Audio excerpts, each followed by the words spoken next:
ನಮಸ್ಕಾರ, ನ್ಯೂಸ್ 26ಗೆ ಸ್ವಾಗತ. ಸಂವಿಧಾನ ಶಿಲ್ಪಿಗೆ ಅಪಮಾನ, ಸಚಿವ ಸ್ಥಾನಕ್ಕೆ ವಜಾ, ಪಿಎಸ್ಐ ಮೇತ್ರೆ ಆಗ್ರಹ. ಮಹಾಮಾನವತಾವಾದಿ ಡಾಕ್ಟರ್ ಬಾಬಾ ಸಾಹೇಬ್ ಅಂಬೇಡ್ಕರ್ ಅವರನ್ನ ರಾಜ್ಯಸಭೆಯಲ್ಲಿ ಮಾತನಾಡುವ ಸಂದರ್ಭದಲ್ಲಿ ಅಪಮಾನವಾಗುವಂತೆ ಕೇಂದ್ರ ಗೃಹ ಸಚಿವ ಅಮಿತ್ ಶಾ ಅವರು ಈ ದೇಶದಲ್ಲಿ ಪ್ರಸ್ತುತವಾಗಿ ಒಂದು ಹೊಸ ಫ್ಯಾಷನ್ ಶುರುವಾಗಿದೆ. ಅಂಬೇಡ್ಕರ್ ಅಂಬೇಡ್ಕರ್ ಅಂಬೇಡ್ಕರ್ ಈ ಹೆಸರಿನ ಬದಲು ದೇವರ ಹೆಸರನ್ನ ಹೇಳಿದ್ರೆ 7 ಜನ್ಮಕ್ಕೆ ಆಗುವಷ್ಟು ಪುಣ್ಯ ದೊರೆತಿತ್ತು ಅಂತ ಹೇಳಿ ಅಪಮಾನ ಮಾಡಿರುವ ಗೃಹ ಸಚಿವ ಅಮಿತ್ ಶಾ ಕೂಡಲೇ ದೇಶದ ಜನತೆಗೆ ಬಹಿರಂಗ ಕ್ಷಮೆ ಕೇಳಬೇಕು ಅಂತ ಪಿಎಸ್ಐ ಮೇತ್ರೆ ದಲಿತ ಯುವ ಮುಖಂಡ ಶಹಬಾದ್ ರವರು ಆಗ್ರಹಿಸ್ತಾ ಇದ್ದಾರೆ. ಸಂವಿಧಾನ ಶಿಲ್ಪಿ ಡಾಕ್ಟರ್ ಅಂಬೇಡ್ಕರ್ ಕುರಿತು ಹಗುರವಾಗಿ ಮಾತನಾಡಿರುವ ಅಮಿತ್ ಶಾ ಕೂಡಲೇ ತಮ್ಮ ಮಾತನ್ನ ವಾಪಸ್ ಪಡೆಯಬೇಕು. ಡಾಕ್ಟರ್ ಅಂಬೇಡ್ಕರ್ ಸಿದ್ಧಾಂತವನ್ನ, ಸಂವಿಧಾನವನ್ನ ವಿರೋಧಿಸುವಂತಹ ಮತ್ತು ದೇಶದ ಸಂವಿಧಾನ ಒಪ್ಪದಂತಹ ಮನುಷ್ಯ ಇಂತಹ ಮಾತುಗಳನ್ನಾಡಲು ಸಾಧ್ಯ. ಮಹಾನಾಯಕನಿಗೆ ಅಪಮಾನದ ಮಾತುಗಳನ್ನ ಆಡುವುದೆಂದ್ರೆ ಭಾರತಕ್ಕೆ ಅಪಮಾನ ಮಾಡದಂತೆ. ರಾಷ್ಟ್ರವನ್ನ ಗೌರವಿಸುವ, ಸಂವಿಧಾನವನ್ನ ಒಪ್ಪಿಕೊಂಡಿರುವ ಯಾವುದೇ ವ್ಯಕ್ತಿ ಈ ರೀತಿ ಮಾತನಾಡಲು ಸಾಧ್ಯವಿಲ್ಲ. ಅಮಿತ್ ಶಾ ಅವರ ಹೇಳಿಕೆಗೆ ಧಿಕ್ಕಾರವಿರಲಿ. ಪ್ರಧಾನಿಗಳು ಕೂಡಲೇ ಸಚಿವ ಸ್ಥಾನವನ್ನ ವಜಾಗೊಳಿಸಬೇಕೆಂದು ಮತ್ತು ಕ್ಷಮೆ ಕೇಳಬೇಕೆಂದು ದಲಿತ ಹಿರಿಯ ಹೋರಾಟಗಾರರಾದ ಸುರೇಶ್ ಮೇಗನ್ ರವರು ಆಗ್ರಹಿಸಿದ್ದಾರೆ. ಈ ಸಂದರ್ಭದಲ್ಲಿ ಕೃಷ್ಣಪ್ಪ ಕರ್ಣಿಕಾ, ಶಿವಲಾಲ್ ಪಟ್ಟಣಕರ್, ಮಲ್ಲಿಕಾರ್ಜುನ್ ಕಟ್ಟಿಮನಿ, ಮಾದೇವ ಮೇತ್ರಿ, ಜೈ ಭೀಮ್ರಾವ್ ರಸ್ತಾಪುರ, ಬಸವರಾಜ್ ಮಯೂರ್, ಶ್ರೀಧರ್ ಕೊಲ್ಲೂರ್, ನಾಗರಾಜ್ ವಾಗ್ಮೋರೆ, ಮಸ್ತಾನ್ ಪಟೇಲ್, ಜಮೀರ್ ಅಹಮದ್, ಅಬ್ದುಲ್ ಗಣಿ ಸೈಬರ್, ಮೆಹಬೂಬಾ ಮದ್ರಿ, ಪ್ರವೀಣ್ ರಾಜನ್, ರಾಜು ನಾಟೇಕರ್, ಕಿರಣ್ ಚೌಹಾಣ್, ಸುರೇಶ್ ಹಯ್ಯಳಕರ್ ಹಾಗೂ ದಲಿತ ಯುವ ಮುಖಂಡರು, ಹಿರಿಯ ಕಾಂಗ್ರೆಸ್ ಮುಖಂಡರು ಅನೇಕರು ಈ ಪ್ರತಿಭಟನೆಯಲ್ಲಿ ಭಾಗವಹಿಸಿದರು. ಶಹಬಾದ್ ನಗರ ಸರ್ಕಲ್ ಸುತ್ತಮುತ್ತ ಬಿಗುವಿನ ವಾತಾವರಣ ನಿರ್ಮಾಣವಾಗಿ ಡಿವೈಎಸ್ಪಿ ಶಂಕರಗೌಡ ಹಾಗೂ ಪಿಐ ನಟರಾಜ್ ಲಾಡೆ ಮತ್ತು ಪಿಎಸ್ಐ ಚಂದ್ರಕಾಂತ್ ಮಕಾಲೆ ಮತ್ತು ಪಿಸಿ ಸಿದ್ದು ಒಡೆಯರ್, ಕಾಮಯ್ಯ ಗುತ್ತೇದಾರ್ ನೇತೃತ್ವದಲ್ಲಿ ಬಿಗಿ ಬಂದೋಬಸ್ತನ್ನ ಮಾಡಲಾಗಿತ್ತು.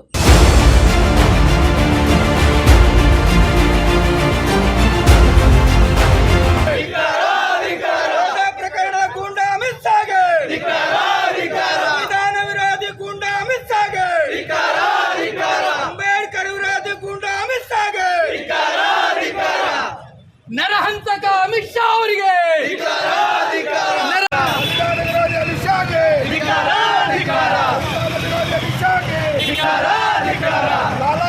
ಸರ್ಕಾರಕ್ಕೆ ಮೋದಿ ಸರ್ಕಾರಕ್ಕೆ ಮೋದಿ ಬಿಜೆಪಿ ಸರ್ಕಾರಕ್ಕೆ ಅಮಿತ್ ಶಾಗೆ ಸಂವಿಧಾನ ವಿರೋಧಿ ಅಮಿತ್ ಶಾಗೆ. ಮಾನವ ಸರಪಳಿಯ ಮೂಲಕ ಇವತ್ತು ಒಂದು ಚಳವಳಿ ಮಾಡೋದು ಪ್ರಮುಖ ಉದ್ದೇಶ ಏನಂತಂದರೆ, ಭಾರತ ಸರ್ಕಾರದ ಗೃಹ ಮಂತ್ರಿಯಾಗಿರ್ತಕ್ಕಂಥ ಅಮಿತ್ ಶಾ ಅವರು ಅಂಬೇಡ್ಕರ್ ಬಗ್ಗೆ ಕೊಟ್ಟಿರ್ತಕ್ಕಂಥ ಹೇಳಿಕೆಯ ವಿರುದ್ಧ ನಾವು ಈ ಚಳವಳಿಯನ್ನು ಹಮ್ಮಿಕೊಂಡಿದ್ವಿ. ಅಂದರೆ ಈ ದೇಶದಲ್ಲಿ ಅಂಬೇಡ್ಕರ್ ಅಂಬೇಡ್ಕರ್ ಅಂಬೇಡ್ಕರ್ ಎನ್ನುವುದು ಒಂದು ಪ್ಯಾಷನ್ ಆಗಿದೆ. ಅಂಬೇಡ್ಕರ್ ಎನ್ನುವ ಬದಲು ಅಷ್ಟೇ ಬಾರಿ ದೇವರನ್ನು ನೆನೆದರೆ ಸ್ವರ್ಗ ಸಿಗುತ್ತದೆ ಎಂಬ ಭಾರತದ ದೇಶದ ಗೃಹ ಮಂತ್ರಿ ಅಮಿತ್ ಶಾ ಅವರು ಹೇಳಿರ್ತಕ್ಕಂಥದ್ದನ್ನು ಇಡೀ ಇವತ್ತು ದೇಶದಂತ ಇವತ್ತೇನಪ್ಪ ಅಂತಂದರೆ ಪ್ರಜ್ಞಾವಂತ ನಾಗರಿಕರು ಮತ್ತು ಇವತ್ತು ಅಂಬೇಡ್ಕರ್ ವಾದಿಗಳನ್ನು ಇವತ್ತು ಖಂಡಿಸ್ತಾ ಇದ್ದೀವಿ. ಯಾಕಂತಂದರೆ ಇವತ್ತಿನ ಗೃಹ ಮಂತ್ರಿ ಕೇಳೋದೇನಂತಂದರೆ, ಮಾನ್ಯ ಗೃಹ ಮಂತ್ರಿಗಳೇ, ನಿಮ್ಮ ದೃಷ್ಟಿಯಲ್ಲಿ ದೇವರಂದರೆ ಯಾರು ನಮಗೂ ಕ್ಲಿಯರಾಗಿ ಹೇಳಬೇಕು.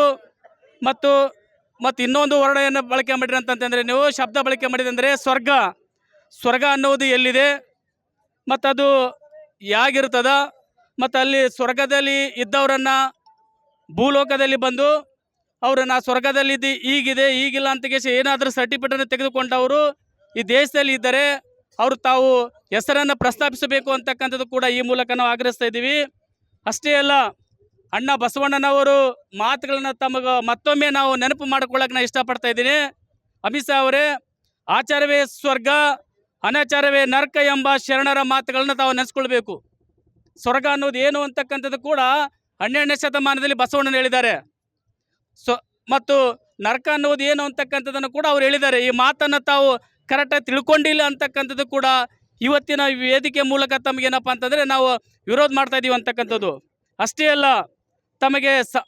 ನಮಗೆ ಸಮಾನತೆ ಬಯಸಿರ್ತಕ್ಕಂಥ ಅಂಬೇಡ್ಕರನ್ನು ಸ್ವಾತಂತ್ರ್ಯ ಕೊಟ್ಟಿರ್ತಕ್ಕಂಥದ್ದು ಮತ್ತು ಶಾಂತಿ ಅಹಿಂಸೆಯಿಂದ ಬದುಕಲಿಕ್ಕೆ ಅವಕಾಶ ಕೊಟ್ಟಿರತಕ್ಕ ಅಂಬೇಡ್ಕರ್ ಅವರೇ ಈ ದೇಶದ ಜನರಿಗೆ ದೇವರಾಗ್ತಾರೆ ಅಂತಂತಂದರೆ ನೀವು ಕುಳಿತಿರತಕ್ಕಂಥ ಕುರ್ಚಿಯಲ್ಲಿ ಸ್ವರ್ಗದಲ್ಲಿ ಯಾವ ದೇವರು ಕೂಡ್ಸನನ್ನುವುದನ್ನು ತಾವು ಸ್ಪಷ್ಟಪಡಿಸಬೇಕು.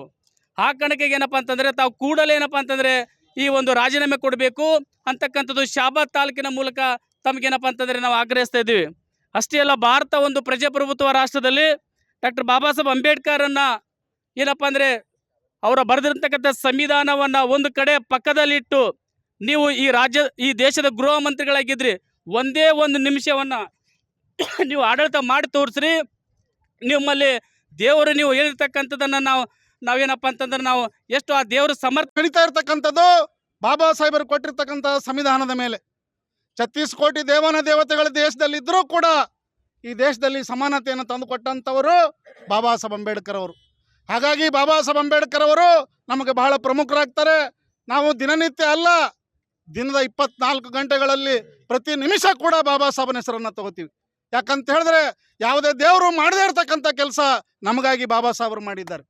ಆ ಕಾರಣಕ್ಕಾಗಿ ನಾವು ಬಾಬಾ ಸಾಹೇಬ್ ಅಂಬೇಡ್ಕರ್ ಅಂಬೇಡ್ಕರ್ ಅಂಬೇಡ್ಕರ್ ಅಂಬೇಡ್ಕರ್ ಅಂತ ಹೇಳ್ತೀವಿ.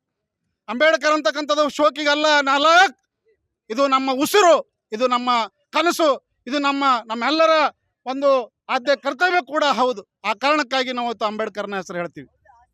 ಇವತ್ತು ಅಂಬೇಡ್ಕರ್ ಇಲ್ಲದೆ ಹೋಗಿದ್ರೆ ಬಾಬಾ ಸಾಹೇಬರು ನಮಗೆ ಇಲ್ಲೇ ಈ ಭೂಮಿ ಮೇಲೇ ಸ್ವರ್ಗವನ್ನು ತೋರಿಸಿದ್ದಾರೆ. ಇವತ್ತು ನಾವು ನಿಜವಾಗ್ಲೂ ಇದ್ದಿರ್ತಕ್ಕಂಥದ್ದು ಸ್ವರ್ಗದಲ್ಲಿನೇ, ಇವತ್ತು ನಾವು ಬದುಕ್ತಾ ಇರ್ತಕ್ಕಂಥದ್ದು ಸ್ವರ್ಗದಲ್ಲಿನೇ. ಆ ಸ್ವರ್ಗ ನಿನಗೆ ಗೊತ್ತಿಲ್ಲ ಅಂತ ಹೇಳಿದ್ರೆ ನಮ್ಮಲ್ಲಿ ಬಾ, ನಾವು ಕಲಿಸ್ತೀವಿ, ನಿನಗೆ ಹೇಳ್ತೀವಿ ಏನಂತೇಳಿ. ಸ್ವರ್ಗಕ್ಕೆ ಹೋಗೋದು ನಿನಗೆ ಇಷ್ಟ ಇದ್ದರೆ ಅದು ಎಲ್ಲಿಯದ ನಮಗಂತೂ ಗೊತ್ತಿಲ್ಲ. ಯಾವ ದೇವರ ಮೇಲೆ ನಮಗೆ ವಿಶ್ವಾಸ ಇಲ್ಲ. ನಮಗೆ ವಿಶ್ವಾಸ ಇರ್ತಕ್ಕಂಥದ್ದು ಬಾಬಾ ಸಾಹೇಬ್ ಅಂಬೇಡ್ಕರ್ ಮೇಲೆ, ಬಾಬಾ ಸಾಹೇಬರ ಸಂವಿಧಾನದ ಮೇಲೆ.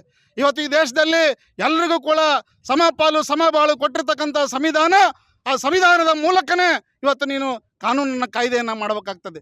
ಇವತ್ತು ಅಂಥ ಸಂವಿಧಾನ ಕೊಟ್ಟಂಥ ಮಹಾಪುರುಷನ ಬಗ್ಗೆ ಹಗುರವಾಗಿ ಮಾತಾಡ್ತಾ ಇದೆಯಲ್ಲ, ಇನ್ನೊಂದು 3 ವರ್ಷ ತಡಿ ಮಗನೇ. ಮುಂದಿನ ದಿನ ಮುಂದೆ ಬರ್ತಕ್ಕಂಥ ದಿನಗಳಲ್ಲಿ ನೀನು ಮನೆಗೆ ಕಳಿಸ್ತಕ್ಕಂಥದ್ದು ಹೆಂಗೆ ಅಂತ ನಮಗೆ ಗೊತ್ತಿದೆ. ನೀನು ಹೋಗ್ತೀವಿ, ಮನೆಗೆ ಗೊತ್ತಿದೆ ನನಗೆ. ಇವತ್ತು ಅನಂತಕುಮಾರ್ ಹೆಗಡೆ ಏನಾಗಿದೆ ಅಂತ ನೀನು ಕಲ್ಪನೆ ಮಾಡ್ಕೋ ಸ್ವಲ್ಪ. ಎಲ್ಲಿದ್ದಾನೆ ಅನಂತಕುಮಾರ್ ಹೆಗಡೆ? ಏನು ಮಾಡ್ತಾ ಇದ್ದಾನೆ ಅನಂತಕುಮಾರ್ ಹೆಗಡೆ? ಆ ಪರಿಸ್ಥಿತಿ ನಿನಗೂ ಬಂದಿರ್ತದೆ. ನೀನು ಕೂಡ ಇವತ್ತು ಅಂದು ತಡಿಪಾರಾಗಲಿಕ್ಕೂ ಕೂಡ ಬಾಬಾ ಸಾಹೇಬ್ ಅಂಬೇಡ್ಕರ್ ಅವರ ಕಾನೂನು, ಬಾಬಾ ಸಾಹೇಬ್ ಅಂಬೇಡ್ಕರ್ ಅವರ ಸಂವಿಧಾನ ಕಾರಣ. ಇವತ್ತು ನೀನು ಮಂತ್ರಿ ಆಗಿರ್ಲಿಕ್ಕೂ ಕೂಡ ಬಾಬಾ ಸಾಹೇಬ್ ಅಂಬೇಡ್ಕರ್ ಅವರ ಸಂವಿಧಾನ ಕಾರಣ. ಇಲ್ಲದೆ ಹೋಗಿದ್ರೆ ಗುಜರಾತ್ನಲ್ಲಿ ಯಾವುದೋ ಗುಜರಿ ಅಂಗಡಿಯಲ್ಲೇ ಕೆಲಸ ಮಾಡಬೇಕಾಗಿತ್ತು. ನೀನು ಹುಷಾರಾಗಿರು. ಅಮಿತ್ ಶಾ ಇಂಥ ಮಾತುಗಳನ್ನು ವಾಪಸ್ ತಗೋ, ನಿನಗೂ ರಾಜೀನಾಮೆ ಕೊಡು ಅಂತೇಳಿ ನಾವು ಕೇಳಲ್ಲ. ರಾಜೀನಾಮೆ ಬೇಕಾಗಿಲ್ಲ, ನೀನು ರಾಜೀನಾಮೆ ಕೊಡೋದ್ರಿಂದ ಏನಾಗಲ್ಲ. ನಾವು ಕೇಳ್ತಿರ್ತಕ್ಕಂಥದ್ದು ನಿನ್ನ ಮನಸ್ಸನ್ನು ಪರಿವರ್ತನೆಯನ್ನು ಮಾಡ್ಕೋ, ಬಾಬಾ ಸಾಹೇಬರನ್ನ ನೆನೆಸ್ಕೋ.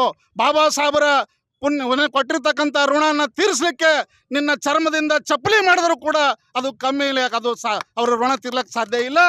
ಬಾಬಾ ಸಾಹೇಬರ ಋಣದಲ್ಲಿ ಬದುಕ್ತಾ ಇರ್ತಕ್ಕಂಥ ನೀನು ಬಾಬಾ ಸಾಹೇಬರ ಬಗ್ಗೆ ಅವಹೇಳನ ಮಾತಾಡ್ತಕ್ಕಂಥದ್ದನ್ನು ನಿಲ್ಲಿಸು ಅಂತ ಹೇಳ್ತೀವಿ. ಇವತ್ತು ನಮ್ಮ ದೇಶದ ಪ್ರಧಾನಮಂತ್ರಿ ನರೇಂದ್ರ ಮೋದಿಗೆ ಏನಾದರೂ ಕಿಂಚಿತ್ತಾದರೂ ಬಾಬಾ ಸಾಹೇಬರ ಬಗ್ಗೆ ಗೌರವ ಇದ್ದರೆ, ಇವತ್ತು ಮೊನ್ನೆ ಕಳೆದ ಒಂದು ಸರ್ಕಾರ ರಚನೆ ಆದಂಥ ಸಂದರ್ಭದಲ್ಲಿ ತಾವೆಲ್ಲರೂ ನೋಡಿರ್ಬೋದು, ಅವರು ಪ್ರಮಾಣ ವಚನ ಸ್ವೀಕಾರ ಮಾಡ್ತಕ್ಕಂಥ ಸಂದರ್ಭದಲ್ಲಿ ಹಣೆ ಹಚ್ಚಿ ಸಂವಿಧಾನಕ್ಕೆ ಬೇಡ್ಕೊಳ್ತಾನೆ ಮೋದಿ. ಅರೆ ವಾ ಡೊಂಗಿ, ಎಷ್ಟು ನಾಟಕಪ್ಪ ನೀನು! ಇಂಥ ನಾಟಕ ಮಾಡ್ತಕ್ಕಂಥದ್ದನ್ನ ಬಂದ್ ಮಾಡು. ಇವತ್ತು ಬಾಬಾ ಸಾಹೇಬರ ಬಗ್ಗೆ ನಿನಗೆ ಗೌರವ ಇದ್ದರೆ, ಬಾಬಾ ಸಾಹೇಬರ ಸಂವಿಧಾನದ ಬಗ್ಗೆ ನಿನಗೆ ಗೌರವ ಇದ್ದರೆ ಮೊದಲು ಅಮಿತ್ ಶಾನ ಕಿಕ್ಔಟ್ ಮಾಡು, ನಿನ್ನ ಸಂಪುಟದಿಂದ ಕಿತ್ತೊಗೆಯವನ್ನ. ಅವತ್ತು ನಾವು ಹೇಳ್ತೀವಿ ನಿನಗೆ ಗೌರವ ಇದೆ ಬಾಬಾ ಸಾಹೇಬರ ಬಗ್ಗೆ. ಇದಾಗಿತ್ತು ಇವತ್ತಿನ ಲೇಟೆಸ್ಟ್ ನ್ಯೂಸ್ ಅಪ್ಡೇಟ್ಸ್. ಇನ್ನಷ್ಟು ಸುದ್ದಿಗಾಗಿ ನೋಡ್ತಾ ಇರಿ News 26 ಕನ್ನಡ. ನಾವು ನಿಮ್ಮೊಂದಿಗೆ.